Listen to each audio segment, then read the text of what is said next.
हर हर महादेव साथियों, प्रथम श्रावण सोमवार व्रत यह व्रत भगवान शिव की पूजा के लिए किया जाता है और श्रावण मास यानी श्रावण का महीना के पहले सोमवार को इसका विशेष महत्व होता है।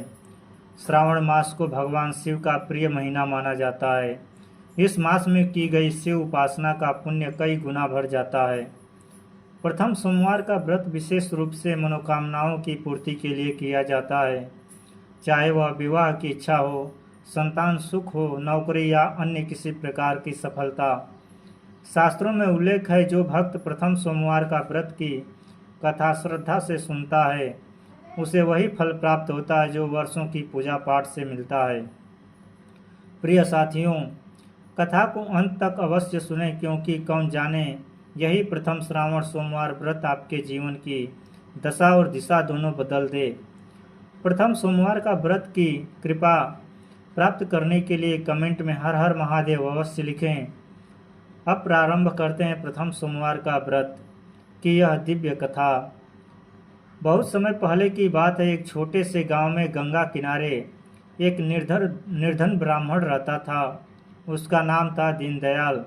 दीनदयाल बड़ा ही सरल और संतोषी व्यक्ति था, लेकिन दुर्भाग्यवश उसके जीवन में सुख की कोई रेखा नहीं थी। वह हर श्रावण सोमवार को बड़ी श्रद्धा से व्रत रखता और पास के शिव मंदिर में जाकर बेलपत्र से शिवलिंग पर जल चढ़ाता।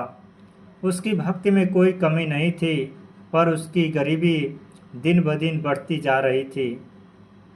दीनदयाल के पास अपना कोई घर नहीं था। वह गांव के बाहर एक छोटी सी झोपड़ी में रहता था, जो बारिश में टपकती थी और सर्दी में ठंडी हवाओं से कांपती थी।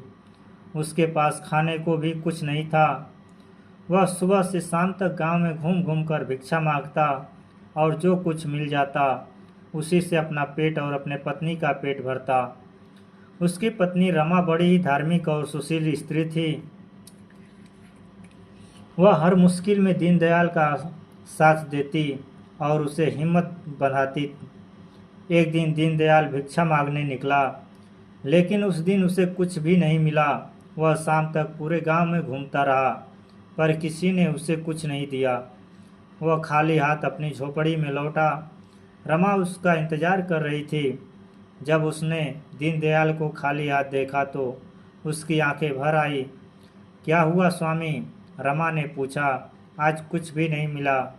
दीनदयाल ने दुखी होकर कहा। नहीं रमा, आज किसी ने कुछ नहीं दिया।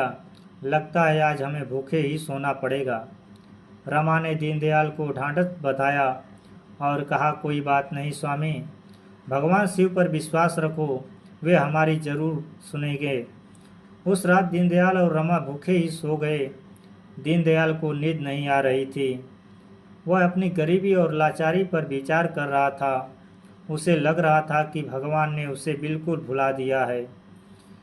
हे भगवान, दीनदयाल ने मन ही मन कहा, मैंने क्या पाप किया है जो मुझे इतनी गरीबी में जीना पड़ रहा है। मैं हर सोमवार को व्रत रखता हूँ, हर दिन तुम्हारी पूजा करता हूँ, फिर भी तुम मुझ पर दया नहीं करते। वह रात दीनदयाल ने बेचैनी में काटी।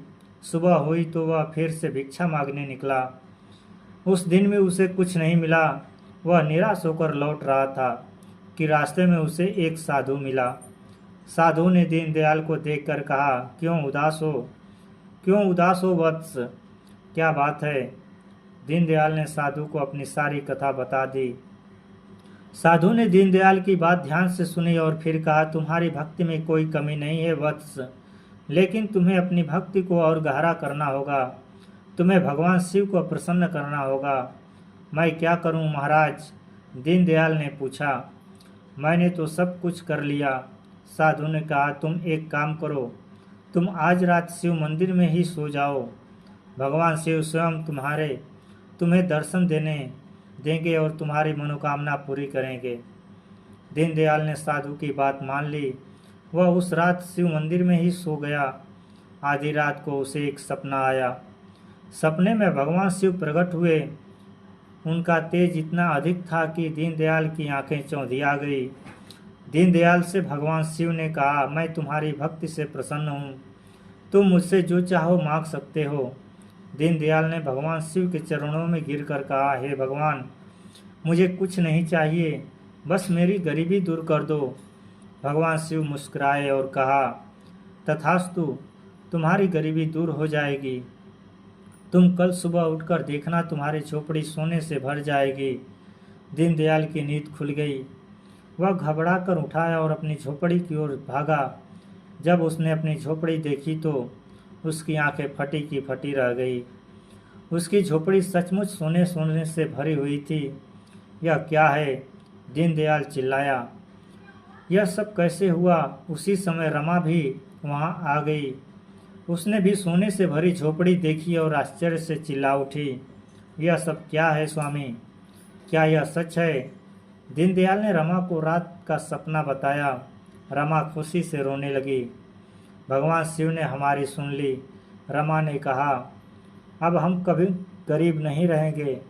दीनदयाल और रमा ने भगवान शिव को धन्यवाद दिया। उन्होंने उस सोने से अपने लिए एक सुंदर घर बनवाया और गरीबों की मदद करने लगे। दीनदयाल अब अधिक धनी व्यक्ति बन गया था, लेकिन उसने अपनी भक्ति और सादगी को नहीं छोड़ा।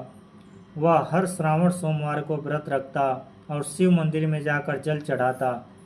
इसी कथा से हमें यह सीख मिलती है कि भगवान पर विश्वास रखने वालों की वे हमेशा मदद करते हैं, चाहे परिस्थितियां कितनी भी कठिन क्यों ना हो। हमें कभी भी उम्मीद नहीं छोड़नी चाहिए। समय बीतता गया। दीनदयाल ने गरीबों की मदद करना शुरू कर दिया। उसने एक मंदिर बनवाया और हर साल भंडारा करवाया। दीनदयाल, तुम धन्य हो। लोग उसे आशीर्वाद देते, लेकिन क्या दीनदयाल खुश था? क्या उसके मन में कोई सवाल नहीं था? एक दिन दीनदयाल ने रमा से कहा, रमा, मुझे डर लग रहा है। क्या मैं इस धन के लायक हूँ? क्या मैं अपनी सादगी खो रहा हूँ? रमा ने दीनदयाल को समझाया, स्वामी, धन तो बस एक साधन है। इसका उपयोग अच्छे काम करने के लिए करो। अपनी सादगी मत खोना। यही तुम्हारी सबसे बड़ी शक्ति है। दीनदयाल को रमा की बात समझ में आ गई। उसने फिर से गरीबों की मदद करना शुरू कर दिया।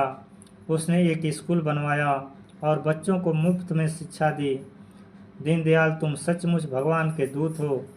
लोग उसे धन्यवाद देते हैं और इस तरह दीनदयाल ने अपने जीवन को सार्थक बनाया। उसने धन का उपयोग अच्छे काम करने के लिए किया और अपनी सादगी को बनाए रखा। यह कथा हमें सिखाती है कि धन सब कुछ नहीं होता। सच्ची खुशी दूसरों की मदद करने में है। हमें कभी भी अपनी जड़ों को नहीं भूलना चाहिए और हमेशा विनम्र रहना चाहिए। आज भी जब मैं उस झोपड़ी को देखता हूँ तो आंखों में आंसू आ जाते हैं। वो झोपड़ी जो कभी हमारी गरीबी का प्रतीक थी, आज हमारी समृद्धि की कथा कह रही है। रमा वो हमेशा मेरे साथ थी। हर मुश्किल में, हर परेशानी में उसकी हिम्मत और विश्वास ने ही मुझे आगे बढ़ने की प्रेरणा दी। और भोलेनाथ, उनका तो मैं जितना भी शुक्रिया अदा करूं कम है। उन्होंने मेरी सुन ली, मेरी गरीबी दूर कर दी, लेकिन सबसे बड़ी बात, मैंने अपनी सादगी नहीं खोई। मैंने धन का उपयोग अच्छे काम करने के लिए किया। मैंने गरीबों की मदद की, बच्चों को शिक्षा दी और आज जब मैं अपने जीवन को देखता हूँ तो मुझे संतोष होता है। मैंने एक सार्थक जीवन जिया। यह कथा बस एक कथा नहीं है, यह एक प्रेरणा है।